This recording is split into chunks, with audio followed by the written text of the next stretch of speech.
Lately, it's been banger after banger after banger. Today is no different. It's time for a Terran versus Protoss, a best-of-5 series between two players that are widely considered to be the very best with their specific race. So spotting right here in the top left, playing in blue, playing with Terran. We're looking inside of the main base of Clem.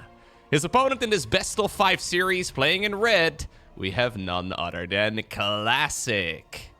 Okay. This particular best of 5 is the losers finals of the Wardi Championship. So this is a $7,500 tournament where the loser of this particular series is eliminated from the event and the winner moves on to the grand finals.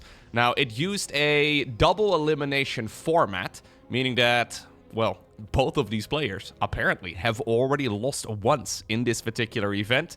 And therefore, well, with this particular series, it all comes down to just one match. Okay, let's find out.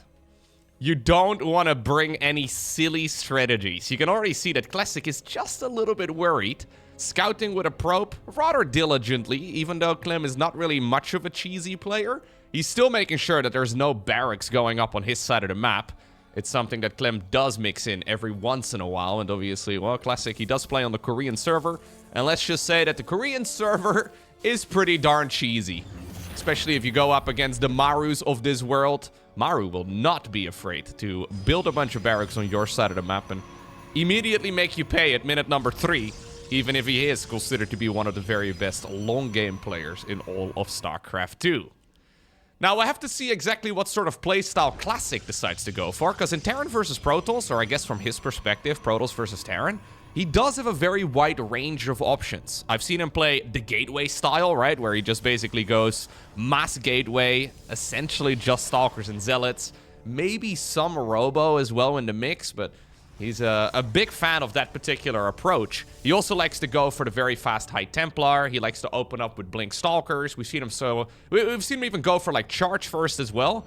Classic does a lot of different build orders, and it'll be difficult for Clem to figure out exactly what he is playing against. Well, the Reaper will go in. It's going to start figuring out roughly what's going on. This is an Adept into a Sentry. In a way, this is almost a little bit old school. This was very popular like a half year or so ago, but it's been fading out of popularity a bit as of late. This was actually one of those strategies that a lot of Terran players were arguing was overtuned. I guess because of the energy recharge changes in the most recent patch of StarCraft, we did see some of that getting nerfed, and I guess it's just a little bit more difficult to get those hallucinated phoenixes across the map, but still certainly not a bad idea. One probe goes down, second probe is in a little bit of trouble. Oh. What was that? Lag? That wasn't even remotely close. Alright, fair enough. It's not the end of the world, but this Reaper is already getting a bit more value than it was intended to, and obviously right now, Classic is going to have a difficult time sending the Phoenix across the map. Sentry decided to chase. It can finally be recharged. Does he have any energy on any of these next side? There is now enough energy inside of the main base, but yeah, okay, we finally do end up using it, but it's not going to be used on a hallucinated Phoenix Scout. Instead, he's chronoing out Blink. So this is right from the get-go a little bit odd. Going Adept into Sentry into Stalker, but then no Phoenix Scout. Kind of defeats the purpose of the Sentry. Now, obviously, this is something Clem will have seen. Clem will have noticed, of course, that there is a Sentry killing him. So, yeah, he must be wondering what in the world is going on as well. Some small mind games coming up. Clem, maybe because of it, decides to now go for a Raven on the back of this, together with the Interference Matrix. So, he believes he's going up against something weird. Decides to layer up the aggression, though, with a cheeky little Widowmine drop. So far, the micro is good. Instant unburrow again, too, just to be a nuisance. He will have picked up right now as well on that Twilight Council. A ton of lost mining time here, though. I don't think Clem can be all too worried about that. I think he can be quite happy. He decides to cancel, by the way, the Interference Matrix research and just sends out the Raven by itself. Classic now sees that the green light has disappeared and that the big switcheroo has happened. So he can probably figure out by that there is indeed not gonna be, well, some sort of cloaking field on Banshees, for example. Even though I don't believe he's seen the Raven, it is still something that will be in the back of his mind. So, small mind games going on left, right, and center. And I think Classic is still going to go Observer, yeah, just to make sure that he is not going to lose to a bunch of cloaked Banshees showing up on his side of the map. Now the Hallucinated Phoenix gets used, but it's going to be to provide high ground vision. Classic is going to go into the main, I think. It's really the only thing that makes sense. He is double checking if there's anything, but nope. Not a whole lot of defense available right now. And while the Stimpack gets sniped, so does the auto turret on the other side of the map. Classic is pretty much everywhere. Other than that Widow Mine drop. And it's gonna try and go back in for more. Always going back in for seconds. Now this one may be a little bit better. Yeah, I don't know. If I closed my eyes and I just heard the explosion, I would have assumed like 6 probes died. That was just 2. Anyhow, it's always a nice spot, right? So 9 probes did die in total in this game. It's quite a lot. But it's always a nice position for Protoss whenever you get to delay the Stimpack research. Because normally that's how you time out your Robo Bay or your High Templar follow-up, or even like your Mass Gateway style, your charge research. You need to get something to be able to counter the Stimpack timing. And, well, when you manage to slow down the research or snipe it, obviously it's going to be much easier to, in this particular instance, get those Colossi out in time. Still though, Classic needs to be careful. Losing 9 probes is a lot. And even though Clem is going to be delayed, he's going to bring a whole load of units to the party. So, Stimpack coming up, combat shields, +1 infantry attack as well. They're lined up together to finish up right around the same time. He's still being a bit of a bully. Looks like the Widow Mine is eventually going to burrow, but man, is it annoying. Retargets onto the Stalker. Good blink right there for Classic, though. He may have missed the force field earlier, but at least the blink right over here was on point. Okay. No Chrono Boost onto the charge. No Chrono Boost available at all for Terran, but what we do have, is Combat Shields getting the Knight. Trying to see if he can maybe also get that Siege Tank there, but obviously Classic doesn't know if he just sniped Stim or whether or not he managed to snipe Combat Shields. Well, now he sees it restart yet again. This will be the 3rd upgrade that Classic is sniping in this game. Yep, I love the recall here. I think it's very smart. All right, well, it does mean that those Marines have 10 less HP than intended. But this is still a very large army. And Clem apparently is ready to all put it on the line. He will go for the SCV pool, which is something that Maru has found a lot of success with lately. But is this going to be good enough? We even have, the blink after all of this. A couple of force fields as well. Now, though, is when Classic sees that the SCVs have been brought in. There's only 1 Colossus available. None of them have died. A little surprised he didn't fire up another one, especially considering he did go for the range research. Either way, we have ourselves another blink forward, but is there enough Protoss to stop all of this? Despite all of the losses and the upgrade snipes on the other side of the map, I am wondering if Clem just does have enough stuff. The mass repair on the siege tank is big. The mass repair on the siege tank is good enough. And indeed, Clem, well, he decided to bring the boys, and it turned out to be the right choice. GG. An absolute nail-biter to start the series off. Both players clearly in good shape. Both players clearly very aware of what the opponent is capable of. And I think if Classic decided to go for the second Colossus a little bit quicker, and maybe not take the bait, right? So he sniped the Raven by blinking forward with the Stalkers. That was before the SCV train arrived, and I think he assumed that the SCV train was never coming. I don't think he saw any of them moving on the mini-map or anything along those lines. So, yeah, he was out in the open and ended up getting caught off guard because of it. Pretty crazy pull, though, as well from Clem, because he obviously lost the combat shields research. Imagine that fight with combat research done, right? I mean, you would just have additional HP and additional sustain on those Marines. It would be a pretty much unstoppable attack from the Terran. And it all comes down to that worker harassment. Classic getting slowed down a lot. Not just as far as, like, the worker kills go, because I think we saw about a dozen in total in that previous game, but also with the lost mining. The Widow Mine drops initially weren't all too successful, but they did slow down the Protoss mining a lot. Every second that a worker is not mining, you miss out on about 1 mineral or so. And obviously, if an entire mineral line is idling, well, it adds up very rapidly. Okay. Winter Madness it is for game number 2.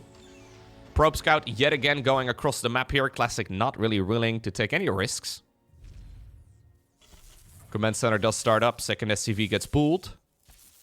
Just to try and start drilling and zapping away here. In the meantime, on the other side of the map, Nexus has come up. After a cybernetic score, both are probably at 20 supply.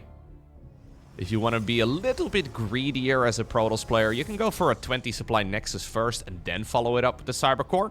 Classic though, unsurprisingly going for the slightly safer approach.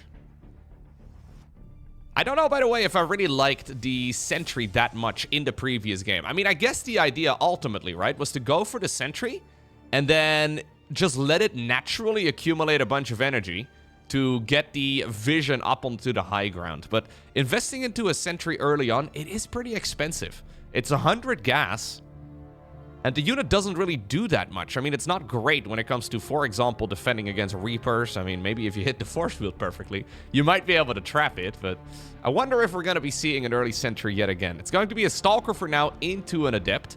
In the meantime, on the other side of the map, though, we've got ourselves a very, very quick reactor onto the barracks. So no scouting here from Clem at all. Opting to go for the blind bunker here at the front lines, and now a quick Hellion on the back of this. Actually, we started up a Hellion already, and then he canceled it, and then he restarted it again. All right. Well, we do the dance. This is a dance that StarCraft players have been doing in this matchup since 1998. Back then, it was Dragoons against bunkers. Stalkers, though, similarly as well. Need to dance in order to get that done properly. Clem over here with that factory's positioning, making it impossible for Classic to see it. It's one of the little tricks that Terran players like to do, so the Adept Shade cannot go far enough to really see exactly what's happening on that high ground. Looks like we do commit, though, to just killing workers. It does take a couple of hits. A couple more hits, that is, to kill those SCVs, and Hellions are quite good at chasing down those Adepts.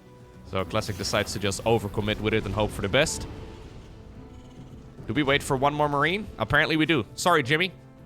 You do not get to fit inside of the plane. But 6 Marines do, together with 1 Widowmine. It's yet again, by the way, a very quick blink follow-up, but an even faster third Nexus. So this is Classic going into a third Nexus off of just 2 gateways. Ooh, Kidaloo, careful. It's technically a little bit risky.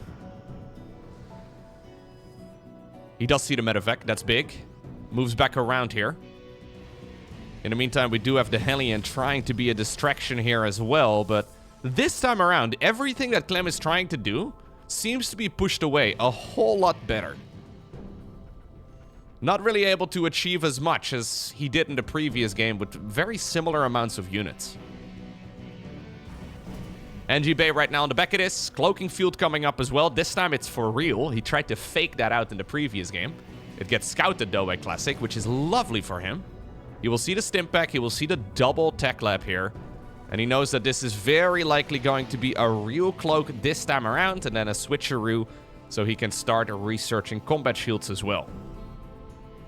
Banshee number 1 hiding off to the side. The second one will be joining in just a moment. 2 Banshees is of course nice because you can use them to one-shot probes if you have them fire at the same time. But already, look at this setup. We have an Observer in the natural, another Observer coming up. That one's been rallied into the main base. Charge coming up on the back of this as well. This is an excellent position right here for the South Korean Protoss. We even have a pylon here off to the right. Obviously, those Adepts those Banshees generally like to travel around the perimeter of the map, and that's a really good setup. Now we go into the Robo Bay. So a little bit of a later Robo Bay, but across the board, a much safer approach here for Classic. Still, though, I've brought it up in the previous game. The Stimpack timing attack is dangerous, and with only 2 gateways, well, up until a little bit ago, right now he's going up to 8, but with only 2 gateways producing Stalkers early on, you can't really blink into the main base and delay these upgrades like what Classic did in the previous match. So he'll have to bear the brunt of the attack. This is going to be a little bit scary if Clem even decides to attack. Now we do see the 4th Nexus fired up, almost antagonizing the Terran. It's like, yo, you want to fight? Let's go. Let's get it done. This is a 4th Nexus before the 3rd ever started. Those Banshees, unsurprisingly, achieve nothing. It's a little bit unfortunate, but we do just have a lot of Marine Marauder medevac. So let's see if it maybe can achieve something. Big power spike, of course, for those units. Combat shields, +1 attack, and stimpak all finish up within about 10 seconds or so of each other. So it adds up very rapidly. And it all comes down to the sheer amount of numbers here that Classic will have available. Now, right as Classic is moving out, that's when Clem is moving in. If you could blink after this and shut it down before the main force arrives, that would be really good for him. Here's the main force, though. Is there enough for Protoss to actually stop this? Cloaked Banshee is joining in as well, and this is where this fight can be so problematic. I think it's time to cancel that 4th. Still, the rest of the Protoss units are arriving now. There are a lot of Stalkers available. Maybe it's good enough. Widowmine's burrow. It's all a little bit clumsy. Now we have the charge slots joining in the fray too. 6 probes die, but Classic saves the base. There are a lot of reinforcements as well. Looks like an all-army stimpak right there from Clem, who should be flying that 3rd command center on down to the low ground here in a moment. I'm a bit surprised it hasn't happened yet. Only just now getting the orbital command in. Colossus on the back of this here for Classic, who will resume the worker production right now. But that was probably the scariest moment in this game so far for Classic. It wasn't the perfect defense that he was hoping for, but it was far from the worst. Resources lost-wise, you can see that this has been efficient for the Terran. But obviously, Classic has had a really solid economy on the back of this, so I think he can recover. Already leading a little bit as far as the worker count goes, and he should be able to outproduce the Terran player quite nicely. Either way, we have the 3rd command center finally making its way towards that base.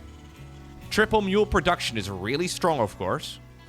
A couple of Zealots going in, but this is usually the moment in the game where Terran is kind of forced back. So you turn into a bit of a punching bag, right? Initially, you're the one doing the punching. Now it is up to the Protoss to move in instead, and we have a very large, well, squad of Protoss. This is actually pretty much the entirety of the army. Right over here, there is a Prism, of course, available, and a Warpin, indeed, does complete inside of the main. Clem forced to split up his units. Does so expertly, though. And I think the Warpin in the main is not achieving too much. 4 SCVs for like 8 Zealots, not ideal. And then likewise, the push over here at the 3rd base has also been pushed back. In the meantime, though, Classic is already trying to almost hide a base. This one is far apart. There are easier expansions, like for example this one that Protoss could be opting for instead.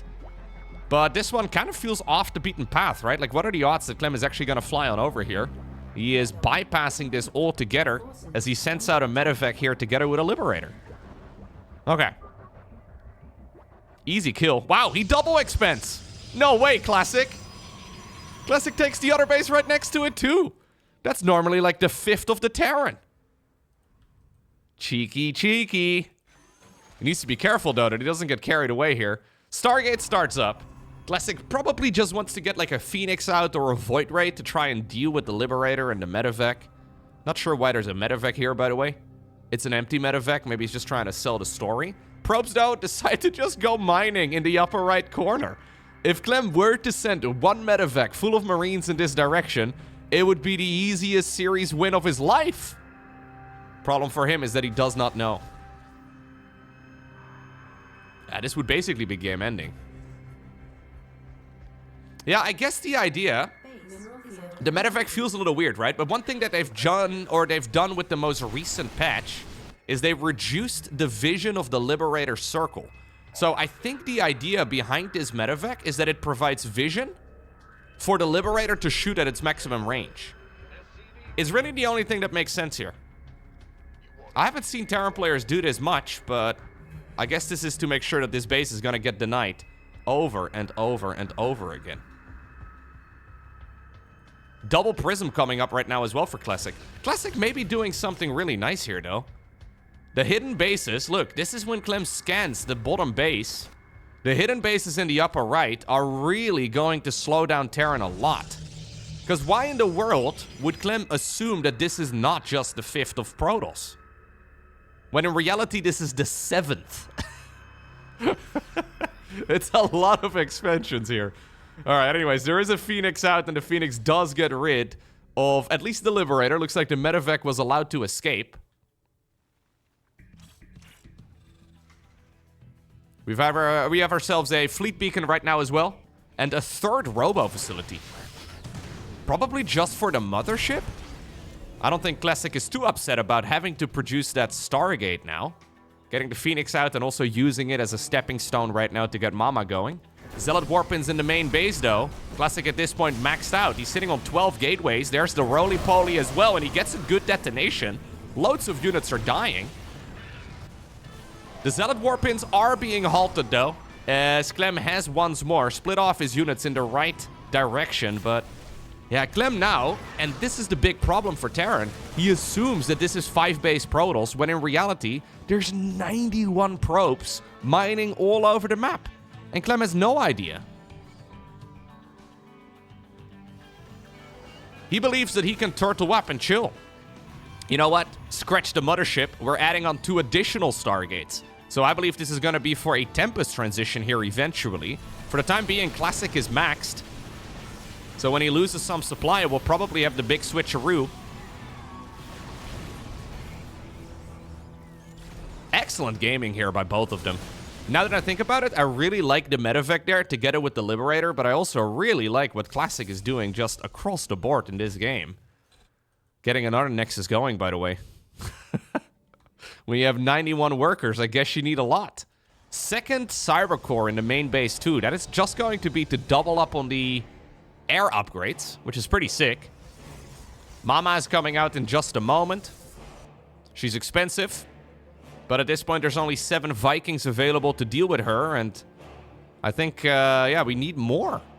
How many starports do we have, Clem? He's got 2. Okay, that's at least something.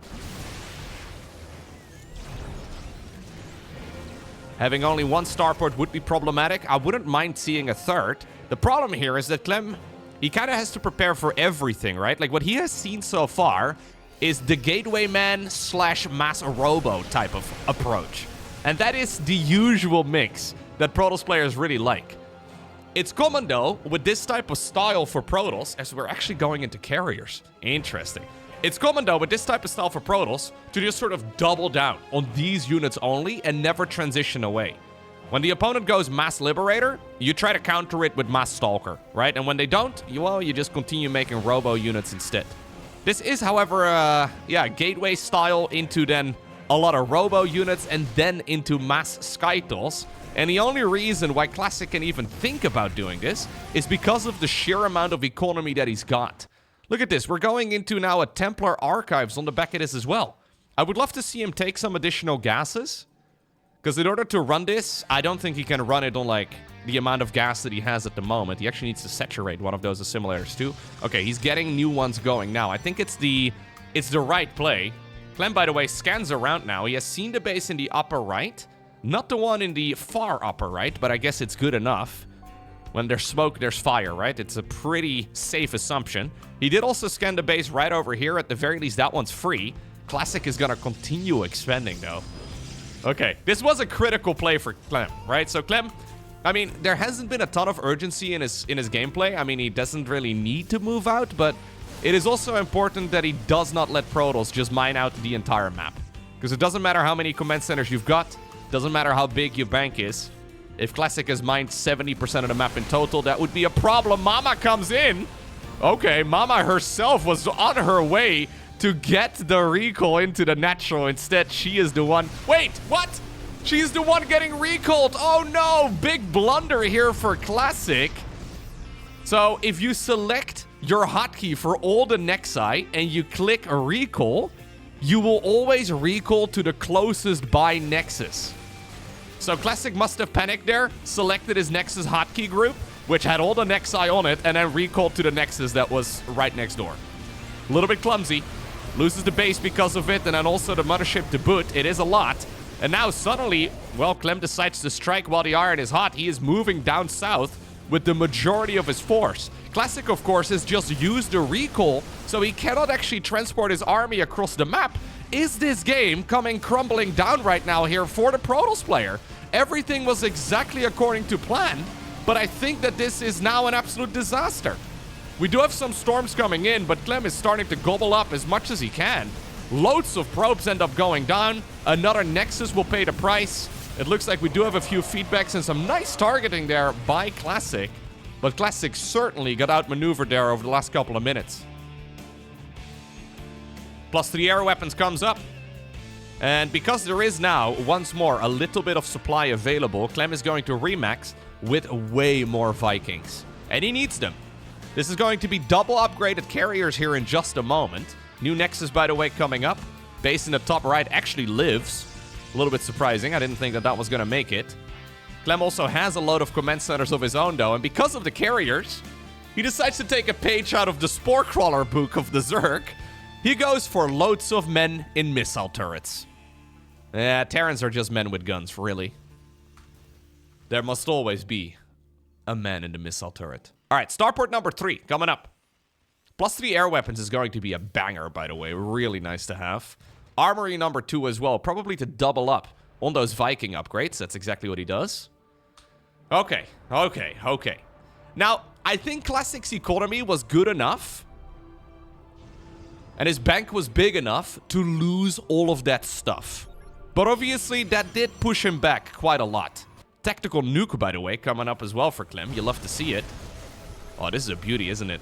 Vikings right now, though, there's enough of them to one-shot carriers. Woo! The magic number is 20, apparently. With this particular upgrade situation, he can just pop them one at a time. And that is massively problematic for Classic, and one of the reasons why we see Protoss very commonly stick around on a ground-based army instead. Keep in mind that with the latest patch, they did make the Vikings a little bit cheaper too, so Protoss has been, even more hesitant to make the Skytoss transition in this matchup. Classic, though, is doubling down. He needs to get more High Templar. Absolutely critical, but he's gonna get the mothership. She's gonna get 2-shot. He's gonna get the mothership out, and then more and more carriers. It all comes down to where the High Templar manage to land their storms, and whether or not the Ghost can get within range to EMP the energy out of those Templar. Positional advantage here is going to be massive. 12 more missile turrets coming up, by the way, bringing the grand total to like 35. It is a lot. Preemptive cloaking here. Classic hoping for a lucky hit. Oh, there's so many Vikings. The scans, by the way, are revealing the units underneath. In the meantime, Clem does have to do a little bit of stutter step micro with the ground units. He should really take the Vikings off of that control group. I guess it's not the end of the world, but target firing down with the Vikings is certainly superior. He is killing so many interceptors, though, so quickly. Looks like the Viking numbers have at least been thinned out a little bit. The storms and the disruptors are making it impossible for Clem to just stand and fight. Now, despite the fact that Classic was close to 100 workers not too long ago, right now, it's actually Clem who's leading the worker count. His bank is not big, but Classic's bank has been entirely depleted.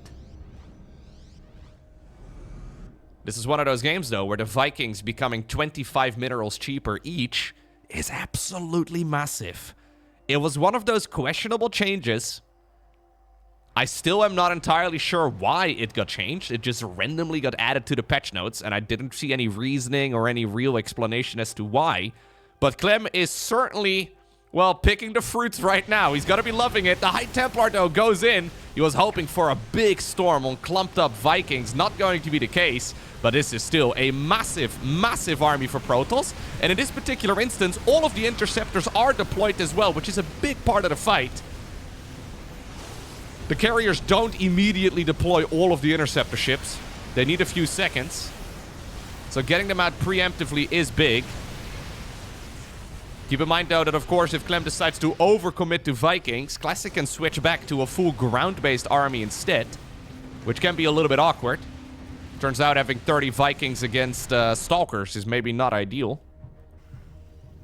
That's also not the worst, to be fair. Vikings pretty good. Clem constantly scans, right? So he knows where this Protoss army is located, and this is looking like a very nice picking on that mothership.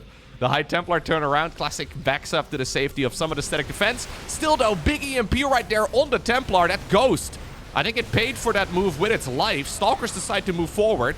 +3/+3 on the horizon here for Classic, but is he going to lose all of the Skytals before he ever evens the upgrades up? Yet again, Clem is on the run. There's so many bases here that Classic produced, but that are just not mining. Very few workers actually remain in this game. The third mothership will be out in just a moment. This game, it is tipping in favor of Clem. Despite the fact that it certainly was Classic's game to win, at least that's what it felt like to me, ever since the mothership position right over here, when he recalled to the wrong nexus and then found his army caught off guard, Clem already making a beeline down south. That was a brilliant sequence of events right there for Clem.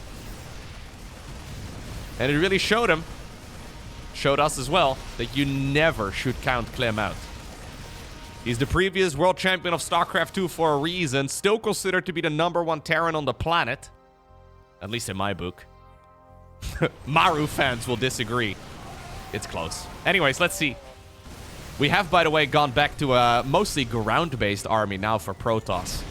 It's a balancing act right now as well for Clem, right? He's got 26 Vikings. I think this is smart, by the way. Pulling the SCVs from that mineral line to do some mass repairing. Because a lot of these Vikings were like one bad storm away from instant death. Alright, new command centers coming up. Scans in the bottom left reveal what's going on, and, well, they also reveal that it's difficult for Terran to push in. Both players trying to take this base. Probe is going to get sniped, though, in the command center. I believe it will land here eventually. These two are so evenly matched. EMPs are being thrown left, right, and center. Clem hoping to go for a lucky hit. Doesn't really get much done with 3 EMPs there in total. Okay. As far as the income goes, yeah, it has been a roller coaster. As far as the army size goes as well, both players still mostly even. It's one of the big advantages, of course, of losing your workers as the game progresses. Clem keeps on spraying the EMPs left, right, and center, though. Nice save on that Ghost. Vikings. Oh, the Vikings do join in. Cloaking Field gets activated. Scans yet again to reveal the underneath carriers. But Templar off to the side. Good EMP there from Clem yet again. Oh, I'm starting to get nerd chills here. 17 Zealots get warped in, though. And this is Classic's big transition away from Skytals. We are done trying to deal with these Vikings, but this is just not a game that is winnable anymore. He decides to rip off the Band-Aid, and Clem gets a second point on the scoreboard. GG. Next up, we find ourselves on the map Mothership. Banger of a series so far. Clem just looking one little step sharper than Classic. Not really making any mistakes as far as I can tell. Classic got away with a bit of greed in the previous game and then accidentally threw it all away. Clem didn't know. Still handled the situation about as good as he ever could have. Made the transitions right at the correct time. Struck while the iron was hot, and yeah, can't really fault him too much for anything there. Now we are on Mothership, though, which is, of course, the 3-player map. There is a third spawn location down south. Not a map for a free-for-all. Actually, 3-player free-for-alls are just kind of terrible in StarCraft 2. If you've ever given it a try, I used to play it back in the day, but 3-man free-for-all in StarCraft 2 are just garbage because you basically win if you don't engage. Basically what you do is you kind of keep track of the 2 other guys in the game. And then you try to make them fight each other, and then when one of them is just about to win, that's when you attack. You basically, in three-man free-for-alls, you're encouraged to never attack. It's a weird setup. How does the saying go again? When two dogs fight over a bone? I don't know. I don't know. I don't know how it works. Either way, that's what three-man free-for-alls feel like in StarCraft 2. So this is very much so a 1 versus 1 map, but it has 3 spawn locations. I think it works better in other RTS games, actually. StarCraft 2 is just so fast, right? The time to kill is so low that you can actually immediately capitalize on the opponent. And obviously, scouting is relatively easy. It's different than, say, for example, in Age of Empires, where getting across the map feels like it can take about a half hour. Clem, sending the Reaper down south. There's nothing there, Clem. Just the bottom spoke of the fidget spinner, or something like that. Gotta see now. Yeah, there's nothing. So you will have to send it back through the center, apparently, and then send it towards the other side of the map. Always a little bit worrisome, of course, that you may have to deal with like an adept that is shading by. Gotta try and intercept that before it gets across. Still, we have a bunker coming. 2 Marines on the back of this as well. And yet again, on the side of Classic, we are going into the good old Twilight Council. 1 probe. 1 little grenade as well for the Stalker. Classic, by the way, not playing a bad series here. Right, and this is the frustrating part for him, I'm sure. I think across the board, he's playing really well. He took a bit more worker damage in game number 1 than you ideally want. But it's very difficult to avoid that. And likewise in game number 2, I actually think he was leading. Like at like the halfway point, I would probably have favored him like 70 to 30 or so. I think the advantage there was noticeable. But then ultimately, if you look at the score right now, this can very quickly turn into a 3-0 win for Clem. And obviously the end result is really all that matters. You may have played well, but a 3-0 is a 3-0. Blink on the back of this right now for Classic, who really needs to start clutching a few wins. Second gateway out front. Now suddenly going for like a 2-gate expand is scary. Classic is still going to do it. But going for a 2-gate expand is always a bit sketchy. The norm is 3 gates, right? So you go for 3 gates into an expo. It's the safer way of approaching it. Now we have a 3rd nexus with only 1 gateway done. Obviously, you can run into issues really quickly if you're dealing with, say, like some sort of 1-base aggression from Terran.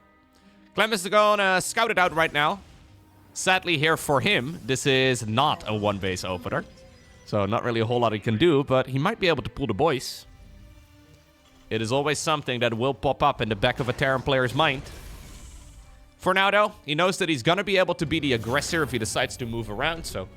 Yeah, we have some Hellions, followed up with a Widowmine drop, followed up as well with now a Raven. So loads of harassment potential here for Clem. Widowmine drop, though, gets the Knight for now. Quick charge on the back of this as well for Classic. Let's see. Where do we go from here? Hellion still looking around the side of the map, and... Yeah, we've got ourselves the Stimpack now coming. Now, what's nice here for Clem... is that in this particular spawn location, and this is one of the annoying things sometimes if you're a Terran player, right? In this particular spawn location, the structures sort of shield the tech labs. I still think it would be a great addition if you could choose on what side your add-ons appear on a barracks.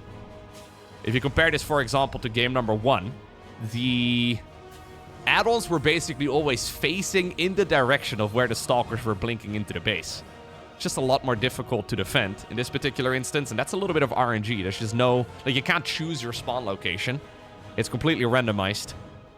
And sometimes you just spawn in the wrong side every single time. StarCraft 2 has little bits of RNG. It's pretty much impossible to have a strategy game, or at least a real-time strategy game, without at least a little bit of randomness. Even chess has a little bit of randomness, right? You have to figure out who's going to be playing white and black first, and technically speaking, man, I feel like I've been seeing Saber leave games every second game that I've been casting lately. Saber rage quitting all of them. Not exactly sure. Saber, by the way, also a StarCraft 2 tournament organizer. I believe he's from China. Maybe he's got some issues there with actually connecting to the game. Not exactly sure. The Chinese server, by the way, is back online. This is pretty hype. I feel like across the board, this has kind of been like on the down low in the StarCraft community, but a few years ago, Blizzard had to shut down a lot of their gaming servers in China, right? And earlier this year, or earlier 2025, they renewed the licensing deal, and they actually opened the servers back up. Now, in case you're unfamiliar, a lot of the Chinese tournaments, right, they had very significant prize pools, and obviously they stopped doing those, right? They stopped hosting the events when the Chinese server went offline. But now that it's back up, they're hosting a bunch of stuff yet again. Some big tournaments are already on the horizon, which is honestly very exciting. Anyways, we have a drop over here inside of the main base. Storm is not yet available, so he decided to go for some feedbacks instead. Marauders are going to get sliced up. And this High Templar trying his very best to throw some water balloons. Does get a bit of damage done. Not the most successful push there for Clem. I think it's really good, though, to see players like, for example, Saber back in action again. Although Saber actually specifically was already hosting tournaments again, even before the Chinese server went back online. Raven drop in the meantime. Going to town, getting 3 kills. Not too shabby, but Classic already builds up a 4th Nexus. Ghost Academy coming up on the back of this as well here for Clem. Just now securing the 3rd base. Yeah, it was actually kind of an unlucky coincidence as well. So right when Blizzard had to shut down the Chinese StarCraft 2 server, it also coincided with Oliveira, by far the best player from China, previous world champion. He also announced his retirement. So a lot of the tournament organizers, you know, like you lose your star player. Obviously, there's a lot of national pride there as well for your country to perform so well, becoming the world champion and all that. Him retiring and the server getting shut down, it was an unlucky timing. Now, interestingly enough, so we have the Zealots going in right now, killing a bunch of SCVs. He decides to cancel the additional warp in right now with the Terran units coming in. But I saw that Oliveira was participating in a few tournaments again, too. So I'm secretly hoping we're going to be able to get a few of those games to cast in the near future. As Classic now is trying to capitalize on this advantage that he has created for himself. He did lose the base down at the bottom, but I mean, this is still now 2-base Terran going up against 3-base Protoss. Maybe, though, Clem can actually even the odds. So many workers have died. But still a lot more on the side of the Terran than on the side of the Protoss. Still, the 3rd command center lives, so Clem is going to have to fly this back out down to the 3rd base location yet again. Big transition, by the way, here underway for Classic, who is now going to go into what I think is going to be 4 Colossi all in one go. And if Clem doesn't know, his Marines are going to get roasted. 4th Nexus is going to restart yet again. Double upgrades as well inside of the main base, by the way. A little bit greedy, considering the army or the economy right now that Classic has. This does feel a little risky. Raven going back around for more. Accumulating 5 kills now in total. Not too bad. Does it actually see the Robo Bay? Having seen the Robo Bay would be kind of nice. No, he hasn't. Okay. Ghosts are leading the charge. Classic will see this. If he can get the Colossus in the right position at the right time, life is going to be really sick. No ranged upgrade on them yet, though. And that is going to make life a little bit more difficult. Okay, he decides to just straight up cancel. We had more damage being done as well on the other side of the map. We have a drop over here, too, over at the 3rd base once more. 10 SCVs, by the way, going down. And now we have the Zealots going back in for more. There may have been a Templar drop. Yeah, I think that's what happened here. Classic quickly adding an additional set of SCV kills. And Clem now feeling forced to retreat back home. The supply count is still good, but I'm starting to like this spot a lot better for Classic. It's a messy game. It's a scrappy game. But I really like the ranged Colossi here, and I'm just not entirely sure how Clem is going to be able to deal with it. He's got a pretty Marauder-heavy army, and he's slowly trickling in more and more Vikings. But I think right now is the time to go. And we've got Storm. We've got 4 Colossi with ranged. We've got double upgrades imminent. All we need really is a prism. Oh, he still has one. That's really good. Yeah, and I think we can go for a really scary attack. And how in the world is Clem going to be able to hold this? He's going to need perfect EMPs. And honestly, a little bit of mismanagement as well on the side of the Protoss. Here's Jimmy being sent out as a scout. He doesn't actually see anything. The rest of the Terran army is already located right over here. Classic does need to go, though. But I guess he's waiting for the upgrades to finish. This one is just, yeah, seconds away from being done. He already finished the +1 armor. Fourth Nexus restarts for, I think, the third or maybe even the fourth time. This is still, of course, Protoss pushing into a pretty entrenched Terran position. High Templar, though, are safe inside of the Prism. And that's exactly where he drops them out of. At this point, we do see this Protoss army just shoving its way in between the Terran bases. It is a little sketchy. He also danced in his own storm there for a bit, but the Vikings are just not in a good spot here whatsoever. And while the Vikings that just spawned out of the starport will eventually be able to kill the Prism, this Protoss army is still pretty much maxed out. Some good EMPs there as well, getting rid of all of the ghosts. The storms are juicy, and now Classic decides to push the issue. Good EMPs in the end. Apparently there was still a ghost with some energy left over, but there's just so much Protoss now, although we will need to see a reinforcement group heading across eventually. Ultimately, though, it does not really matter. Those SCV kills are going to allow Classic a victory in game number 3, and that gives him a point on the scoreboard. Okay, and just like that, we find ourselves on Tato Citadel. Now, I decided to fast forward to minute 2, because everything was very normal. We had a quick probe scout right there from Classic. I thought for a second maybe we're doing a proxy gate. Not the case. Instead, we are going for a really fast shield battery. And then a Twilight Council on the back of it. Okay. A little bit of variety again, right? If you're Clem right now. So, this effectively comes at the delay of the second gateway unit. Why would you go for a shield battery this early on? Now, it's kind of ironic that I believe that this is just going to be Blink on the back of this. So, Classic hiding the most common strategy and the one that he's been playing so far in every game of the series. It's brilliant, man. If you play hide and seek with Classic, he's gonna hide in the same location 4 times in a row. It's a great strat. Surely nobody's gonna do it again. Yep, there it is. We're just going Blink. Now, of course, in order to be brilliant in StarCraft 2, you do sometimes have to be stupid. Brilliance is, of course, a bell curve. We've seen this especially from players like, for example, Hero, right? Like, you need to make sure you do dumb things every once in a while. Because how can you be smart if you're not occasionally dumb? That's just how StarCraft strategies work. And I think this is good. Now, we do have a Reaper start, so obviously that is something that Classic did see, and maybe that's the reason he actually decided to go for the battery. It's a bit messy, but I think it's okay. Yeah, you know what? That's actually exactly why I decided to go for the shield battery. We did see a probe scout go across the map early on. Ooh, and this body blocking here was really solid. He did send a probe across the map early on. He didn't really know exactly what was happening. But the quick wall off, I guess, in the natural or in the main base rather, kind of put him on edge a little bit. May as well go for the safety battery. Always difficult to get those Hellions in. Now the early game Reapers and the early game Hellions are going to be layered up together with the Widowmine drop. Okay. Let's see what we can do. Raven on the back of this once more. Already, though, we have a celebratory third Nexus, and Blink is now just seconds away from being done. Can he actually finish it in time? Well, he cannot finish it in time for this drop. 3 probes.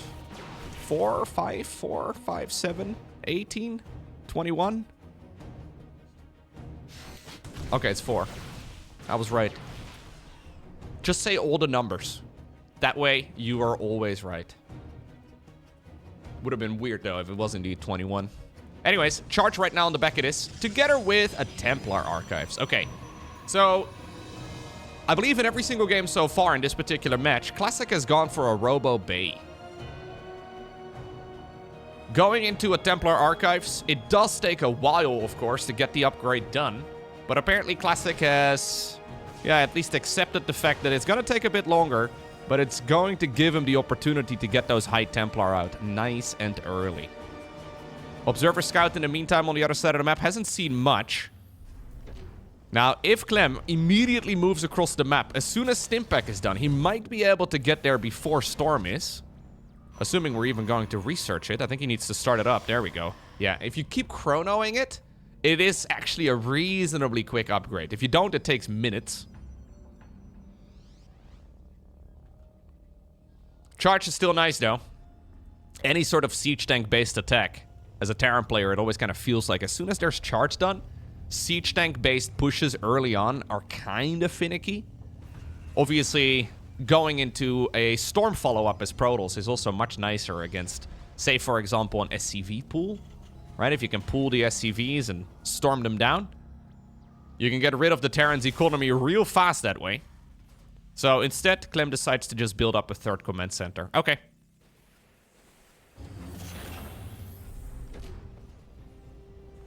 Was here not good enough? No? We gotta build it over there? Fair enough. Clem, by the way, never really cares much about the positioning of his structures in the main base. Like, he's not really trying to build an aesthetically pleasing base. He seems to optimize for efficiency and win rate rather than aesthetics. Which really is a missed opportunity in my mind. Like, sure, you can win, but if your base looks ugly, was it even worth it? It's like playing direct strike and not having a symmetrical army. Sure, you may win, but was it even worth it? Well, Clem apparently believes that it's irrelevant. And maybe after years of playing a aesthetically pleasing base, I need to become free as well. And just plant down structures wherever I need them. Anyhow, High Templar are now getting out, right? And we are going to get loads of energy on them. So whatever attack you go for right now as a Terran player, I mean, obviously with small numbers, with relatively small forces like this, you can micro most individual units reasonably well. But any real attack is just pretty much impossible to pull off. Honestly, I'm wondering when Classic decides to go for the 4th Nexus now. I think it's about time. Either that, or he's thinking about being the aggressor. I don't really like pushing on this map very much, though. Tato Citadel is this high ground, where the natural and the... Ooh, we have storm drops yet again. Man, storm drops are so easy to miss. It's just a tiny little dot on the minimap. It's so common for Terran players to go for the medevac drops, but not so much for Protoss. Quick reaction, though, from Clem. Quicker than mine. Anyways, on this particular map, right, you're on the same plane for the natural and then also the 3rd. Pushing into a sieged-up tank like that is not so easily done. Instead, we go into a very quick Stargate. Stargate, Robo Bay, and a 2nd Forge. Together with a 4th Nexus. It feels a little bit early, right? Like, to get everything going all in one go. Classic apparently has realized, and I'm not exactly sure what the giveaway for him here is, but he has at least accepted now that it's likely that this game is going to go on for a while. Now, Clem, of course, is a pretty passive player from this position, but he's still going to test the waters. Really? We go for a push whilst getting, like, 1,000 minerals and gas invested into the future? Double Robo coming up, by the way, too. So we go into the Colossus production now. Ranged in the Colossus as well. Honestly, if Clem just goes for any sort of timing attack whatsoever, which he isn't, so good read here by Classic, but if he would go for any timing attack whatsoever, I think Classic would be in a world of trouble.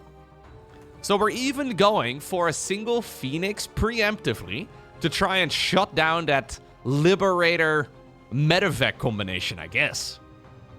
Yeah, it's just set up over here to deal with, well, probably Libs, but also obviously to get rid of that Raven, maybe get rid of like the medevacs and any other units that decide to fly around. Pretty crazy move, though. Clem already going into the 2nd starport now, and, well, we have another drop here from the Terran, or from the Protoss yet again. This time around, 5 SCVs. Once more. I think he got 5 the last time, too. So both players losing 10 workers in total. But really, this is minimum investment here for Classic. Minimal investment to try and just do whatever damage is possible, while he is preparing for a long game once more. See if it's going to work out in his favor. Armory comes up together with the second Denji Bay. Those are a little disjointed. This should have already been finished. Clem, though, does have 1-1 done. And he, at this point, doesn't really have the gas for anything yet anyway, so I guess it's fine. Fourth base is going to come up, probably for a planetary fortress as well. Now, this is a map where you can turtle up reasonably easily. Gases certainly need to be taken here by Classic, who's adding on 8 gateways, by the way, so we're going 16 gates. Gravitic Drive as well, that's the speed upgrade for the Warp Prism. It's a pretty crazy read, right? From Classic, as he moves up to the high ground yet again. Fully accepting the fact that if he gets attacked, he's in a world of trouble, but apparently now the timing attack here is pretty nuts.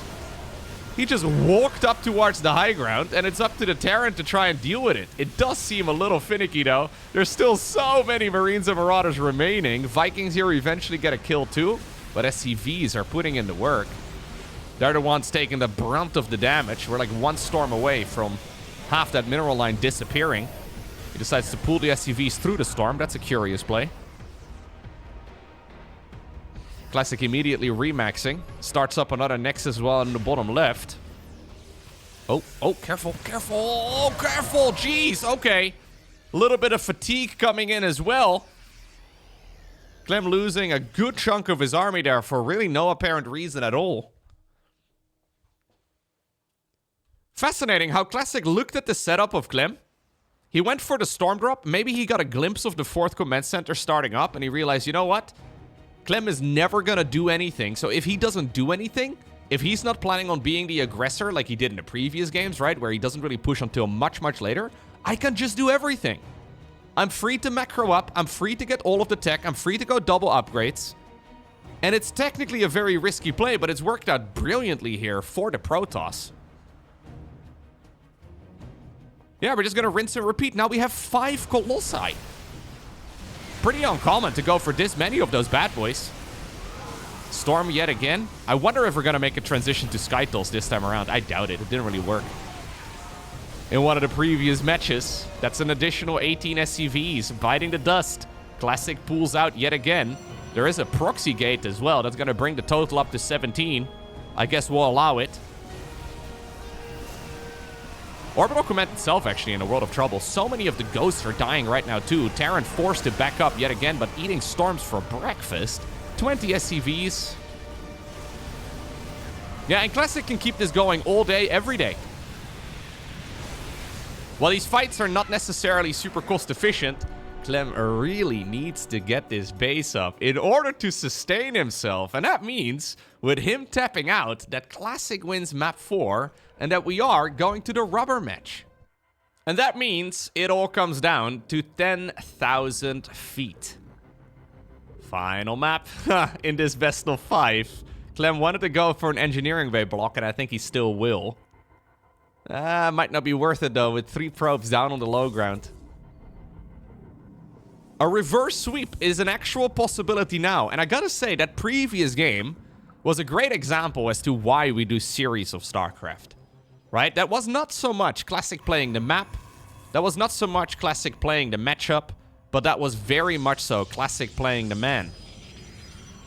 Clem showcased himself as, or he showed himself off as just a little bit too passive. And Classic, yeah, he decided to use that advantage. Engineering bay block, not happening either. It's not much, but it's a little bit of a mental advantage. Classic also sees the timing right there of the SCV building the command center on the low ground. A Reaper is going to move out across the map. Probe will be able to make its way all the way back home safely, it seems. Okay. Now, do you make any crazy switch-ups this time around? I would honestly be surprised if Clem decides to go for a Raven yet again. I feel like the Ravens have been okay, but not great. He's been playing a lot of Ravens, actually, in this series, interestingly enough. Maybe it's his new thing, but I feel like I haven't really seen him play that too much in this matchup. Doesn't really seem to be his go-to. On the flip side, though, I do think we're going to be seeing basically the exact same approach from Classic once more. I don't know how many gateways he will make before he builds up the third Nexus, right? That's the main question. But I think this is going to be Blink every single time. Building it out front as well. Basically showing us that that will be more than likely the case. Bunch of probes on idle here because that first Reaper is slowing things down. It's a very quick Twilight. In the meantime, we have had an Adept on the other side of the map, being a little bit of a nuisance. Bunch of workers on idle here. Ooh, is he going to be able to slip out? Yeah, looks like he will. In the meantime, we have a Hellion produced. Widowmine yet again coming up. And even though I haven't really liked the Raven follow-ups very much, I think the Widowmine drops have been extremely efficient. Even when Classic responds perfectly, right? Even when he, like, doesn't lose any real probes, Clem still seems to just squeeze a lot of value out of it.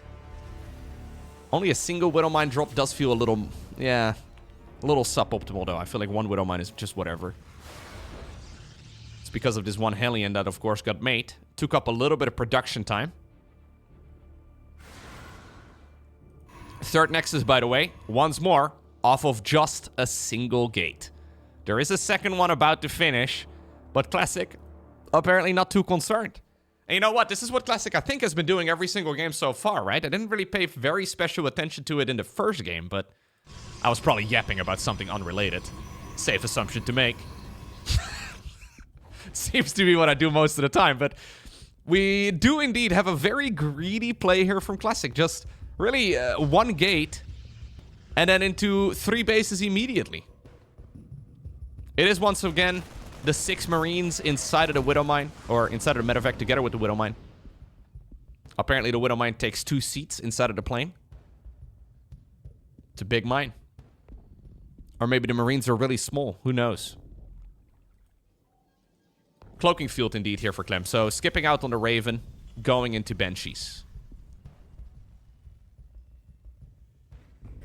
If Clem can get the momentum going early on, it seems to make such a big difference. Any sort of damage dealt by him is good. Now, if he would lose this Banshee, it'd be a problem. Or maybe it's because nobody wants to sit next to the Widowmine. You know what? If you have 6, that's gonna be it. So, inside of the medevac, the Widowmine sits on the edge, and then the seat right next to the Widowmine is empty, and then the 6 Marines come. That's maybe why the Widowmine takes up 2 slots. Nobody wants to sit next to it. Does that mean you should technically be able to fit 8 inside of a single medevac? That would be nuts. 8 Widowmine drop, baby. Let's go. Cloak Banshee here getting 2 kills.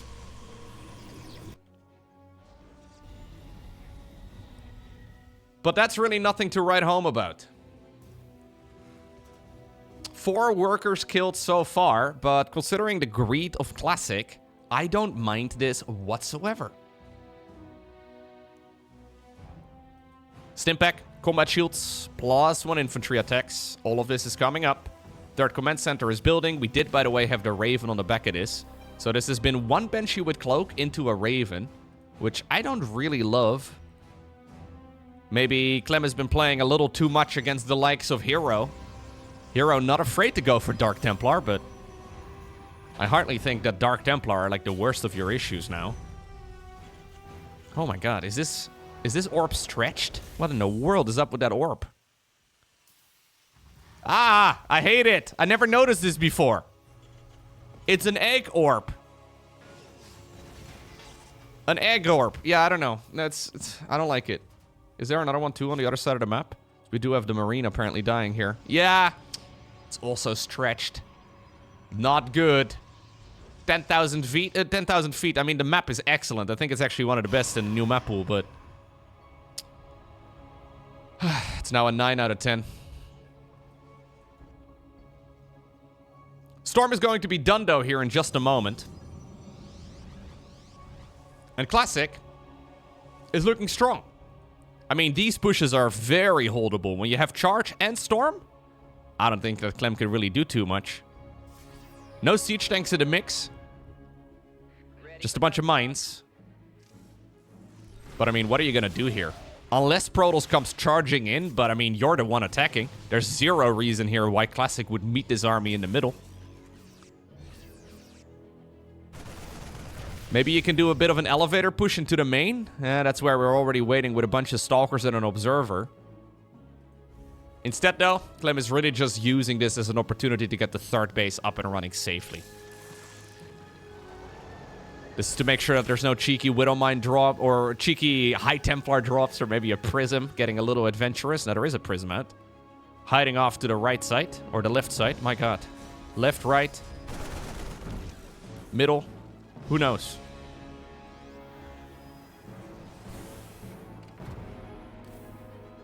When you yap too much and you forget what side is left.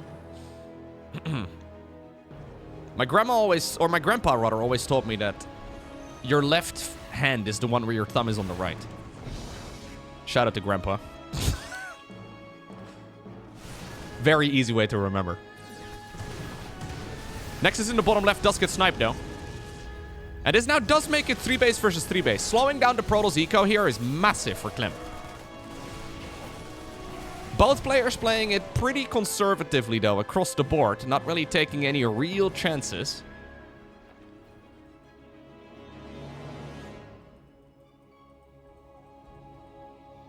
Double Colossus production coming up. 4th command center here building up as well. And the Ghosts are also added into the mix. Scouting factory? Okay. Good interception over here, too, for Clem. Seeing that there is a horde of Zealot moving in. Yep. It's going to be enough to force them to go all the way back. Nexus in the bottom left starts up once more.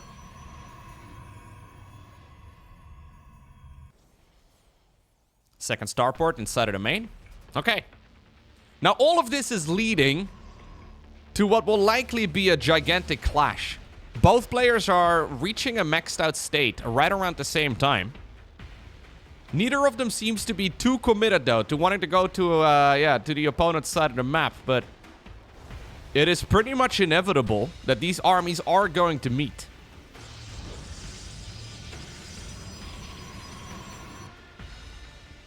Can we line up a timing attack, maybe? It's once more the Colossus follow-up. We have seen a lot of Colossi, by the way, in this series. It's interesting, right? How, like, the triple Colossus norm is long gone now. We've seen so many, like, 4, sometimes even up to, like, 6 Colossi. It used to be weird to see more than 3 Colossi at one given time.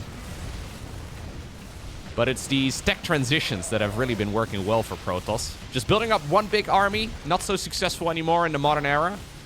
But going from High Templar quickly into like 4 Colossi and then back down into Mass Gateway and then back up towards High Templar. That's what Protoss players have been finding success with. So if you're relying on the transitions, well, you may as well lean into them. Make a whole load of those bad boys. This is still a banger of an army though for Classic. Likewise as well for Clem. Using this as an opportunity to now turtle up as he fires up the Planetary Fortress. 10,000 feet is pretty protectable. This missile turret or the sensor tower here nearby, they could show him any Zealot run-bys that might be moving in from the left flank. And then likewise, we have one as well on the right for similar purposes on the right side. And there's only really 2 entrances right now into the bases of Terran. Obviously, the main is always a problem, but I think that's why the missile turret has been set up over here. Wouldn't even mind seeing a secondary one, but... Okay, we are going to move, though, within the range here of the sensor towers. Zealots moving in as well. They want to bypass the third, go into the natural expansion instead. This is a big play from Classic. Like 2,000 minerals worth of Zealots. Are they going to be able to get value? Well, maybe they won't, but they might just be able to obtain an advantage here for the army on the right. Still, though, that Planetary Fortress is massively useful. Zealots have now broken into the main. A little bit surprising, because it seemed to me that Classic was being stopped by the Terran units. Supply depot apparently was raised there in time, and we do commit, and he is trying to see if he can get the snipe on the Planetary. The mass repair is not enough. Sick player from Classic, but is it a little bit too greedy? Well, you know what? Speaking of greedy, I think that this move with the Vikings is far too aggressive. Loads of them died, but all of the Colossi did as well. 15 SCVs died to boot, but I think now is Classic. Yeah, I think it's Classic's turn to go back home. It is time for Clem to go across the map. There is actually a Nexus building right over here. I think we gotta go, Clem. We cannot let this Protoss player get away with losing that many units. Extremely aggressive move by Classic, and honestly felt a little bit too much. But somehow, some way, he navigated that. This Nexus over here is nuts. Like, it's literally a free kill. There's nothing there. Bunch of probes being chrono boosted, but that's it. Liberator in the bottom left, trying to be a nuisance. Still a little bit of supply available, though, for Classic to warp in some reinforcements. They're going to be hanging off in the corner yet again. Wouldn't be surprised if we're going to see maybe a Stargate again to...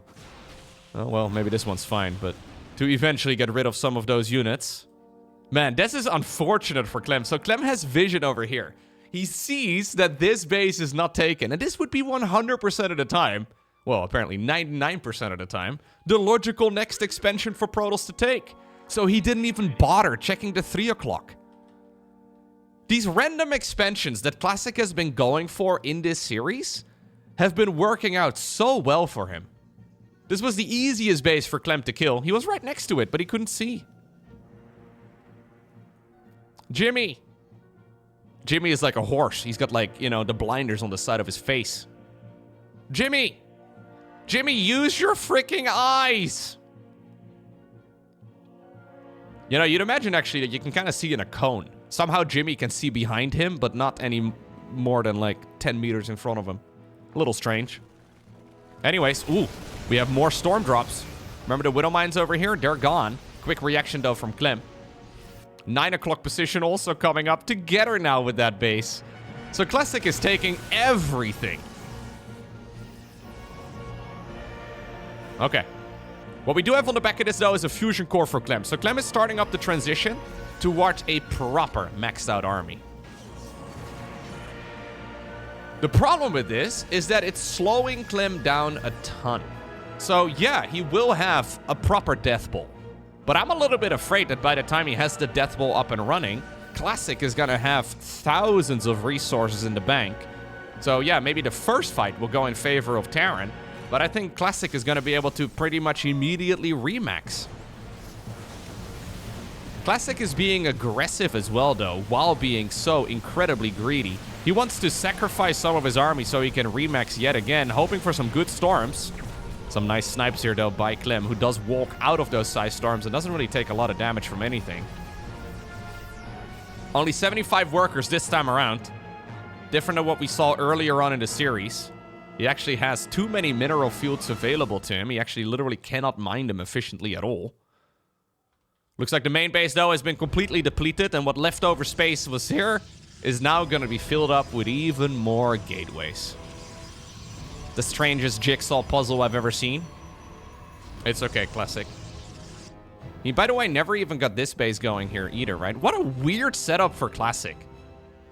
Now, by the way, Jimmy has finally spotted the expansion.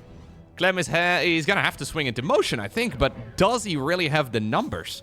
Problem is, if Clem now moves to the 3 o'clock position, is Protoss not just gonna take the other ledge from the left? Yeah, perfect scan here for Clem.